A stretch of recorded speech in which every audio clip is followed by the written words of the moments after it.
Mathieu Thomasin vient d'arriver. Mathieu de Télémag, salut. Bon matin, mon Yann, comment ça va? Ça va bien, regarde, on commence à égaliser les affaires. Là. Il va presque avoir autant de filles que de gars dans le studio. Oui, effectivement. Je te parle souvent de testostérone, Yann. Là, ça semble être bien rétabli. Ouais. Il manque juste Véro qui passe la porte, puis après ça, d'après moi, là, le compte est juste, comme on dit. Ouais, elle est allée vérifier sa voiture, voir si ça s'était bien stationné. Hein? Ouais, il semblerait qu'il y a un petit peu de graphing sur les jantes. Le stationnement en parallèle est un peu difficile. Ouais. Mais ça a l'air tant que ça rentre, c'est correct. Ouais. Oh! Je pense qu'on vient de toucher une corde sensible. Ouais. Ben Véro a pris son cours aux Galeries de la Capitale. Je savais pas qu'on pouvait prendre nos cours de conduite aux Galeries de la Capitale. Tu sais, où il y a des autos tamponneuses, là. Oh! C'est oui. comme ça qu'elle se stationne, elle. Ça existe encore, ce manège-là? Exact. Okay. Ouais, mais on avait du fun là-dedans, là. C'était épouvantable. Tu vois, quand il n'y a pas assez de place, Véro s'insère avec son char. Elle recule le char qui est en arrière, puis elle avance le char qui est en avant, puis après ça, elle se glisse entre les deux, puis elle est confortable avec ça. Mais c'est pas là qu'ils ont appris à faire du parking, par exemple. Hey, là, ça suffit, là, m'insulter comme ça pendant que je suis dans un autre studio. J'habite en ville à peu près depuis 10 ans. Je sais très bien comment me stationner, puis même en parallèle. Alors, hein? Puis là, tu parlais d'un char là que tu payes sur le piton, puis il se stationne lui-même. Là. Oui, Véro, ça commence à magasiner pour extrêmement populaire auprès des Allez femmes, donc, effectivement. hein. Bon. Parlant de ça, Yann, ça a l'air que t'auras plus de budget pour changer ton char. Ta blonde est du côté du salon de la mariée. Ouais. Je pense que t'es faite. J'espère que t'as pas oublié tes cartes de crédit, qu'elles sont bien et bien dans tes poches. Ouais, mais ça coûte juste 12$ rentrer, c'est pas si pire. Ouais, mais c'est toute la liste qui vient avec. Pour le mariage, tu peux rajouter une coupe de zéro, là, mon. Ouais. Oh. T'es-tu déjà marié, toi? Yes. Ça a coûté combien? Et quelques pesos. Parce que j'ai des chums, ça leur a coûté comme 3-4 000$, puis j'en ai un autre que ça a coûté presque 25 000. Exact. La préparation, le gâteau, les invités. Puis une fois divorcé, ça a coûté 75. Et voilà. Les belles histoires, mais bon, écoute Yann, moi je te le dis, fais attention des fois, ça peut venir plus vite qu'on pense. Une belle invitation au mariage. Une chose est sûre, j'ai hâte d'avoir ton invitation pour ton enterrement de vie de garçon. Je pense que je vais te promener attaché sur un camion, sur une croix comme Jésus là sur la grande allée là. Puis là je vais inviter tout le monde à te lapider et te donner. Y a pas de trouble, j'ai dit à mes chums que j'allais traîner mes seringues d'adrénaline là, ouais. Pour me planter ça dans le cœur dès que je tombe. On réveille mon Yann. Voilà. Hey, tu m'as fait un top des voitures les plus laides. Ouais, mais les plus belles et les plus laides. Fais attention, parce qu'aujourd'hui, bon, cette semaine, on a essayé la Hyundai Veloster, puis c'était un peu une voiture que quand tu regardais, soit t'aimes ou t'aimes pas. Ça faisait pas l'unanimité nécessairement. Ouais, effectivement, il y a comme pas d'entre-deux. Fait que je me suis dit, pourquoi pas y aller en introduction avec un top 5 des voitures les plus laides et les plus belles. Si j'irais avec ton avis, premièrement, Yann, vas-y, dis-moi une voiture la plus laide que tu penses immédiatement. Le char à Marie-Pierre Simard. Marie-Pierre Simard. Ouais, elle a un cube, je pense. Ouais, assez carré, effectivement. Ouais. Tu sais, côté look, c'est pas idéal. T'as l'air d'un carré, littéralement, roulant. Mais effectivement, c'est un bon point, mais il figure pas dans mon top, malheureusement. Après ça, Doom, toi? Je ne sais pas, ben garde, moi le souvenir que j'ai, puis il y en a plus, là, c'était la Lada, là. C'était-tu laid comme véhicule? Ça, c'est un vrai classique. C'était vraiment laid. C'est un classique, moi j'ai trouvé belle, les Lada. L'ingénierie russe à son meilleur. Ouf. La fiabilité aussi. Ouais. Incroyable. Les Lada Niva, ça ressemble un petit peu aussi du côté 4x4. C'était vraiment... non, c'est sérieusement, effectivement, c'est des bons. Mais non, je les ai pas mis dans mon top. Je dirais le premier là, qu'on entend souvent revenir, c'est le fameux Pontiac Aztec. Tu te rappelles-tu de ça? Oui. C'est pour les piquets de tente, là? Ouais, 2001 à 2005. Sérieusement, là, ça a suivi une vague de suicides de dessinateurs. Il y a certaines personnes du côté GM qui se sont fait couper la main avec ça, ceux qui avaient prouvé la mise en marché. Incroyablement laid. Le Subaru B9, le Tribeca aussi. Ça avait vraiment Tribeca, oui. Ça avait un nez de Vénus, ça avait un derrière, quasiment une queue de martien. C'était assez laid. Ils l'ont retouché un petit peu avec les années, là, mais dans les premières années, en 2006, là, ouf! J'en ai connu une couple de même au Maurice aussi. Ouais? C'est pas de ça que tu parlais. Laurence, toi, le véhicule le plus laid, selon toi? Ben, je te dirais que moi aussi, c'est le véhicule, là, forme cube, là. Je pense que c'est une Kia, si je me trompe pas. OK, toi, tu parles de Kia Soul, un petit peu qui ressemble à la Nissan Cube, mais la Nissan Cube, je pense qu'elle est pire de loin, puis c'est pas pour rien que ça allait stopper ça là. Si tu veux rechercher aussi un autre côté carré, il y avait le Honda Element aussi. Oui. Donc, c'est vrai. Mais je pense que Marie-Pierre elle a un élément. Oh, ouais. OK. Je pense que c'est plus un élément qu'un cube. Pauvre titre. C'est utile parce que t'as quand même de l'espace. Exact. Tu peux charger vraiment comme un cargo si tu veux. Puis ces véhicules-là, c'est de beaux panneaux publicitaires aussi. Tu le vois de loin, puis tu sais, Marie-Pierre, là, sa business est dessus, puis tu le vois, là. Exact. Puis quand t'as besoin de transporter quelque chose, t'es capable de charger, c'est quand même utile pour ça. Mais, regarde. C'est un Chevrolet quoi, ça? Je conduirais pas ça. Je sais pas, mais c'est pas beau. Quelle image tu nous montres, mon Dôme, là?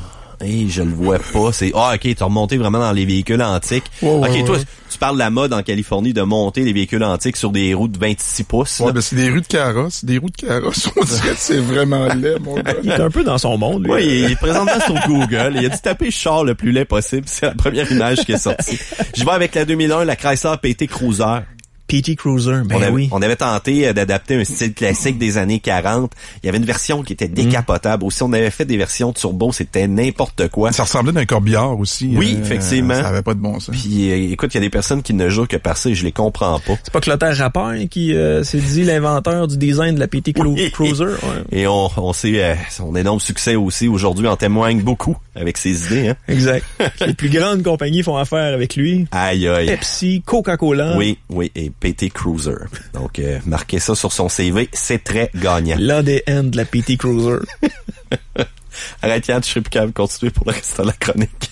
On y va en 2003 avec un Saturn Ion Sedan. Tu te rappelles-tu de ceux-là? Ben oui, j'en ai eu un. Je l'ai vraiment aimé, ce véhicule-là. En plus, il était fuchsia. Fuchsia? Ouais. Ah, mais écoute, ça avait vraiment un style générique, totalement anonyme. C'est parfait pour toi parce que je sais que t'aimes ça passer low profile. Exact. Mais toutes les matantes Claudette, Gilberte, Roberte, Janine tripaient là-dessus. Pourtant, c'était d'une laideur aussi intérieure incroyable. Hey, sérieusement, j'ai eu de l'air d'un cas avec ce char-là. Ouais, mais écoute, je peux pas croire que t'étais capable de pogner des filles avec ça. Je me suis rendu chez le concessionnaire. J'ai jamais eu besoin de char pour ça. Non. Je me suis rendu chez un retailer, là, un gars qui vend des un vendeur de use, là. Ouais, c'est ça. Puis j'ai dit, regarde, il est encore propre, ce char-là, il est pas rouillé. Mais non, il est en panneau de polymère.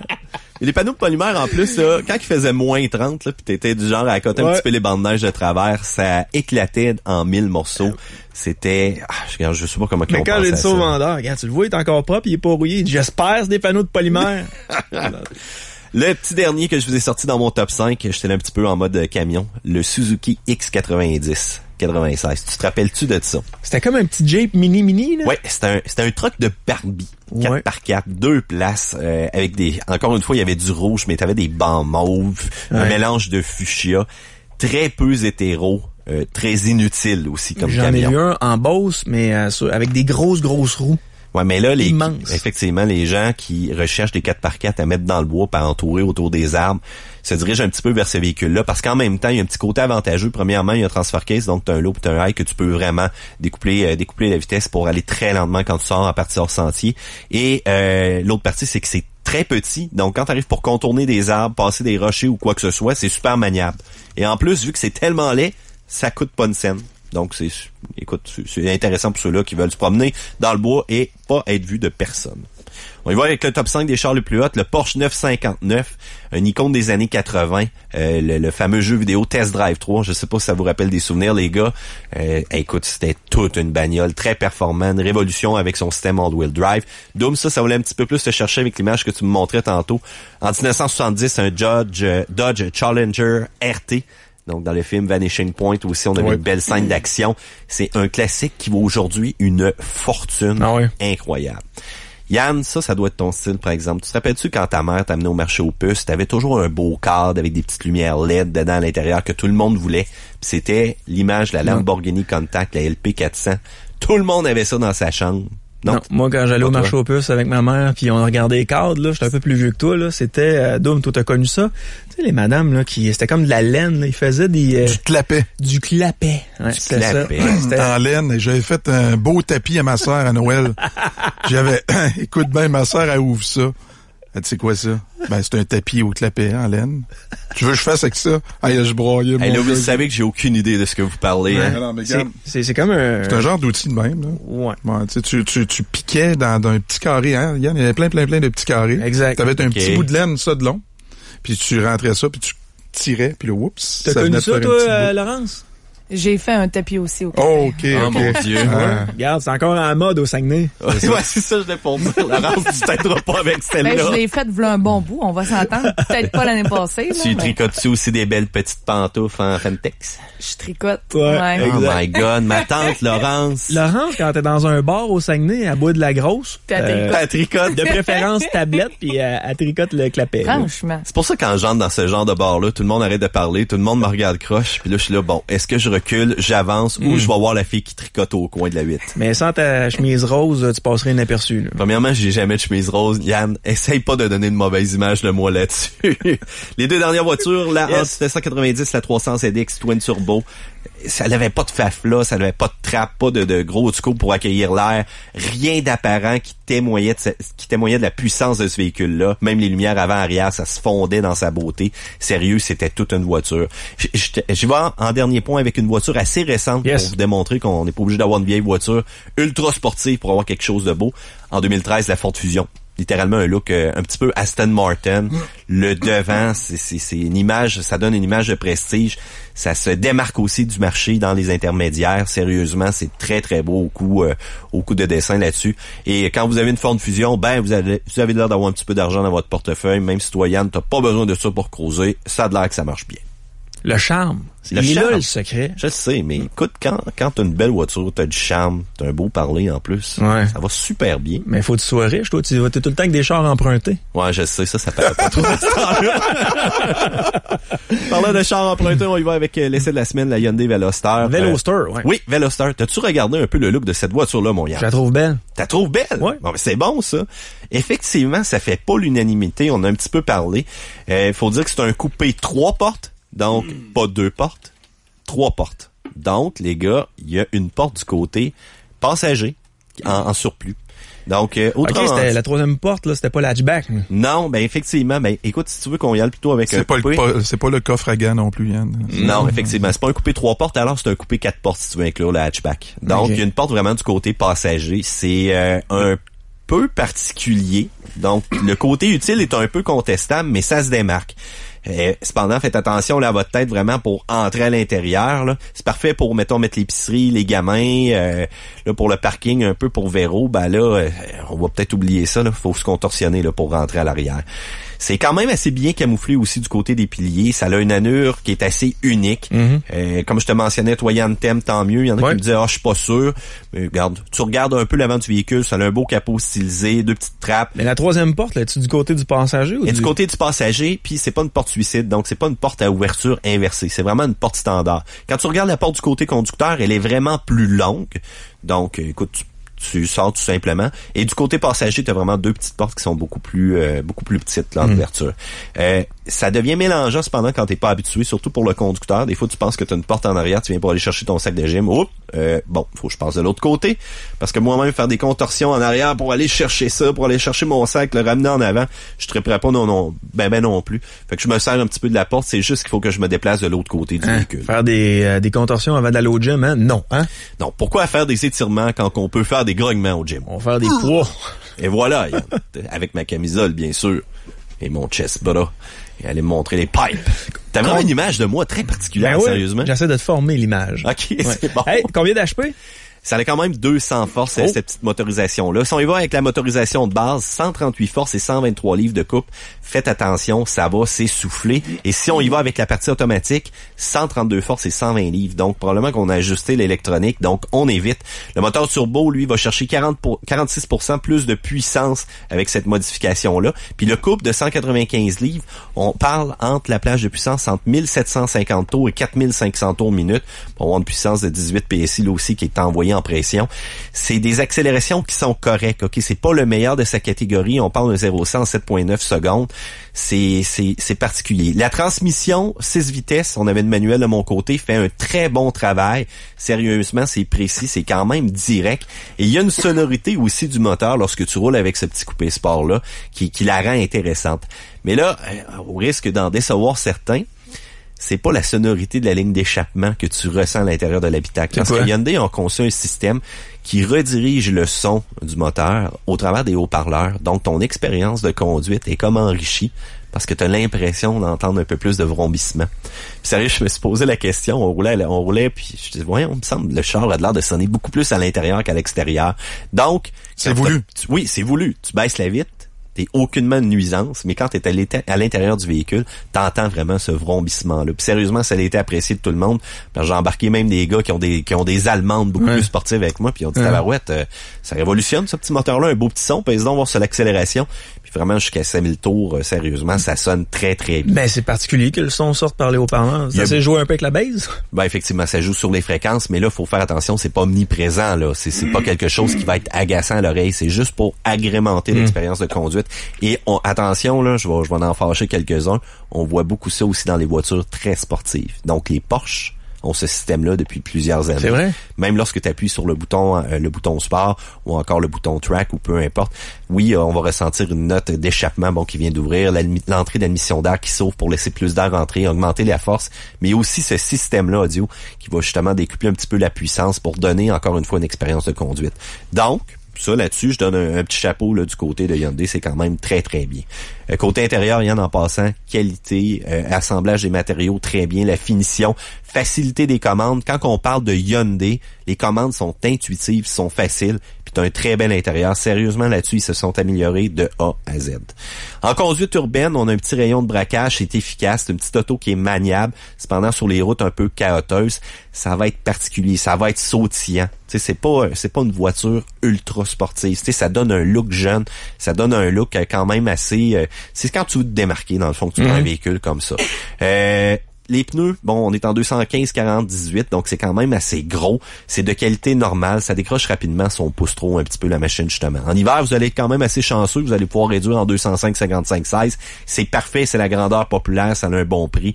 Donc, vous serez pas obligé là, de payer des roues de 18 pouces, mais ça demande bien entendu l'achat de jantes ou encore de rimes. En conduite sportive, toujours, on a de l'assistance ou aussi un petit contrôle actif en virage. Donc, il y a un système qui va faire appel au capteur de vitesse des roues.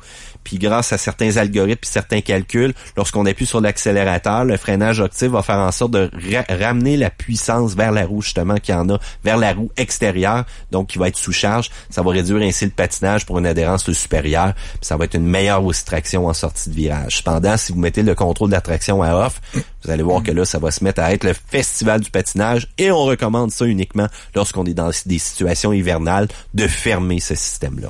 Au niveau de l'essence, le 0-100? Le 0-100, tel que je te mentionnais tantôt, on parle vraiment d'un 7.9 secondes. C'est bien. Et oui, c'est quand même, comme je t'ai dit, c'est pas la plus rapide, cependant. Mais le feeling de conduite que tu as avec le moteur et la transmission, ça te donne une bonne impression. Mais comme je vous dis, touchez pas au moteur qui est un petit peu plus faible.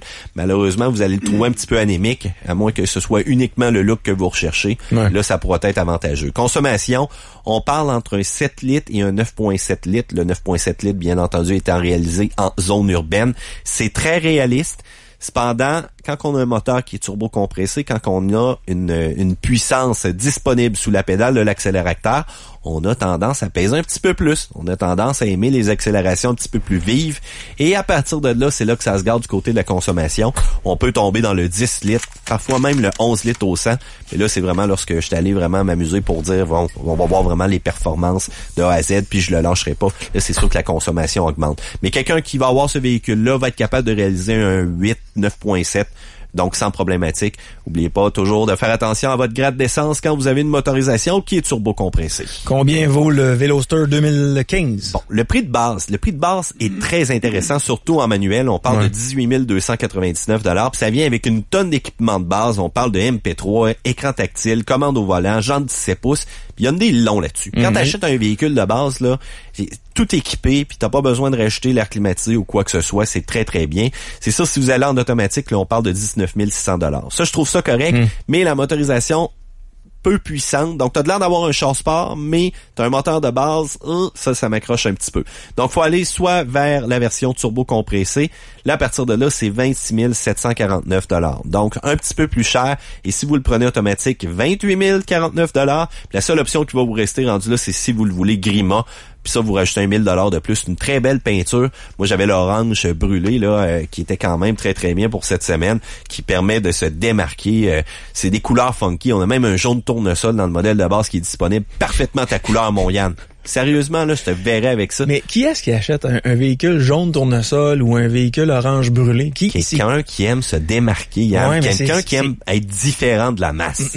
J'en ai un, là, moi, dans mon entourage, là, qui a un véhicule orange brûlé, là, pis c'était pour fitter avec ses lunettes de soleil, là, tu sais. Donc, il aime se démarquer, il aime rayonner son style. Est-ce qu'il s'appelle Jean Héroldi? Non. Non? OK. Non, mais c'est parce que tu t'écœures à un moment donné. Ben, aussi, c'est ça. Puis, je me trompe pas en disant que ça a une certaine dépréciation aussi, la couleur. Ça a quand même une bonne dépréciation. Effectivement, si vous allez chercher un modèle d'environ une année ou encore 2 années, vous allez le payer beaucoup moins cher. Effectivement, les Coréens doivent travailler un petit peu cette partie-là. On n'est pas encore au même niveau que les Honda, Toyota, si on l'entend souvent parler. Mais je te dirais que dans les dernières années, ils ont quand même réussi à aller chercher une meilleure valeur de revente résiduelle. Et ça, ils sont allés le chercher avec des garanties qui sont beaucoup plus longues que les autres manufacturiers. Donc, on parle d'un 5 ans, kilométrage quasiment illimité là sur plusieurs de leurs composantes. Puis, dans l'industrie, la moyenne, c'est 3 ans, 60 000 kilos par choc à par choc. Après ça, on tombe dans un 5 ans, 100 000 kilos pour le groupe Motropropulsion. Avec Kia, on voit beaucoup plus que ça. On voit du 100, on voit du 120 000. Ça vient avantageux aussi d'avoir une garantie, des fois peut-être même prolongée si on veut garder le véhicule jusqu'à 10 ans. Sauf que tu as raison, la génération d'aujourd'hui se tanne extrêmement rapidement. Pourquoi? La technologie à l'intérieur des véhicules. Recule en 2006-2007, il y a encore des excellents véhicules qui se font. C'est boudé par les jeunes. Pourquoi? Pas de MP3 à l'intérieur, pas de prise USB pour charger.